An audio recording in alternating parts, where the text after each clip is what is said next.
This was all something that we arrived at over the course of designing these characters. We initially started out with kind of more amphibian-like and reptilian kind of forms. I think Avatar was certainly the longest and the most complex film that I've ever made. More complex than Titanic or the Terminator films or anything else.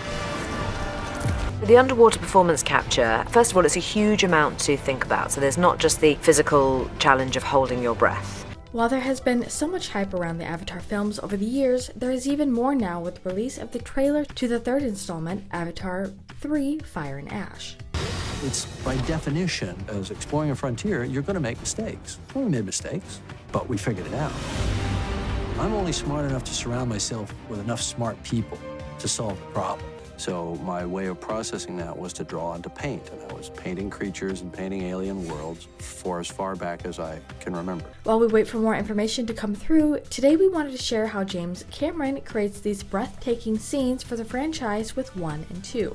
There was no book to look this up. There was no manual for how you do this sort of film, and we were doing it very differently than previous performance capture films because we went beyond. We had nothing that we could hold up that was tactile in front of us. And we realized we had one of the great sculptors in our business. And later we will also mention what the future has in store for the franchise, as we know there are more to come. Constant is that they're all hexapedal to some degree, meaning they've all got 6 legs or 6 limbs.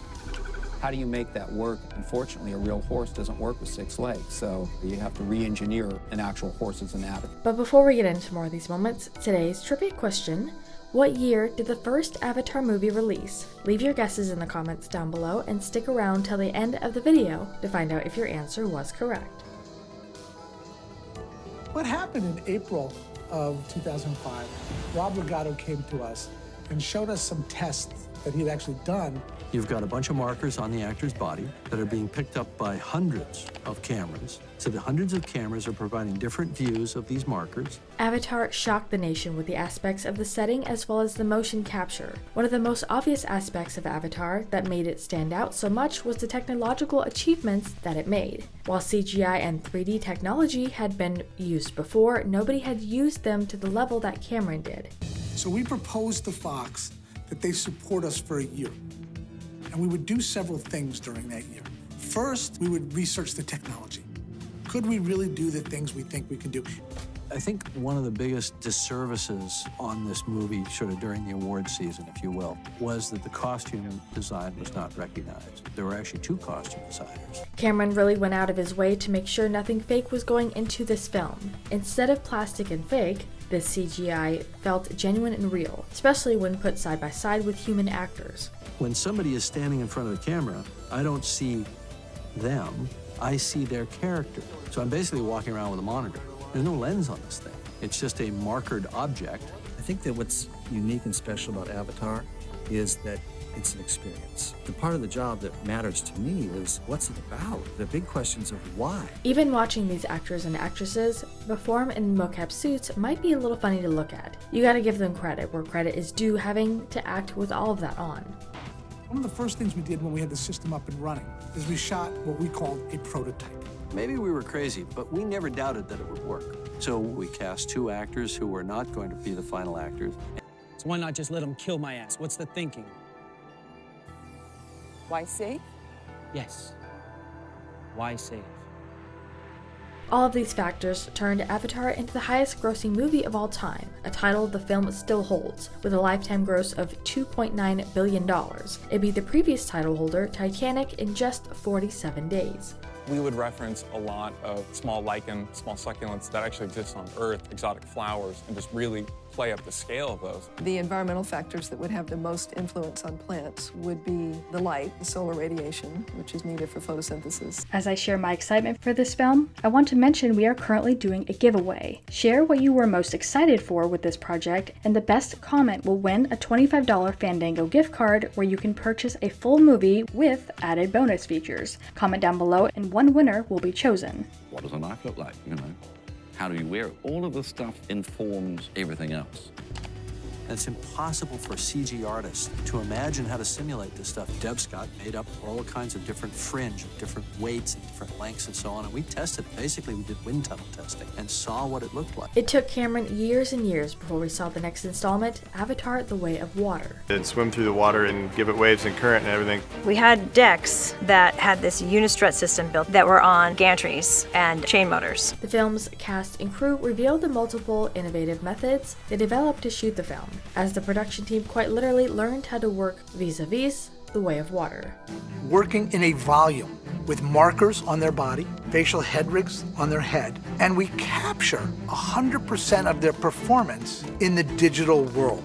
There's then the added challenge of acting out a scene underwater where everything is very different. You're having to imagine coral reefs, you're having to picture other Na'vi swimming around you. Going from land to water was a big adjustment for the cast. Stars Zoe Saldana, Sam Worthington, and Kate Winslet discuss having to learn to regulate their bodies and breathing within this unfamiliar layer of the set so they could properly capture the essence of Cameron's vision. And then we put a head rig on, and it's a helmet, and it has a camera that's right in front of your face. We're capturing a much higher fidelity of performance. But I know one thing.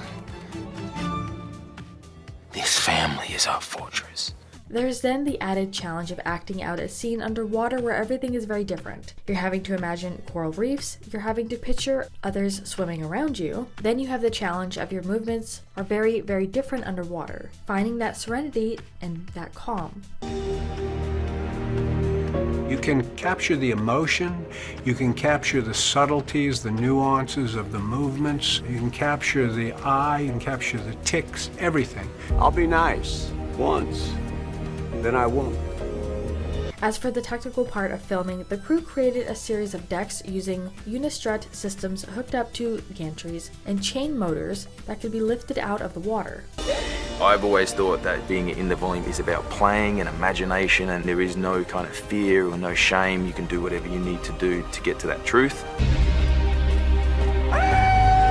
It is just remarkable to be able to see the movements and the performance go straight into the character. Not only do we have the third one to look forward to this year, but Avatar 4 and 5 are in the works at the same time.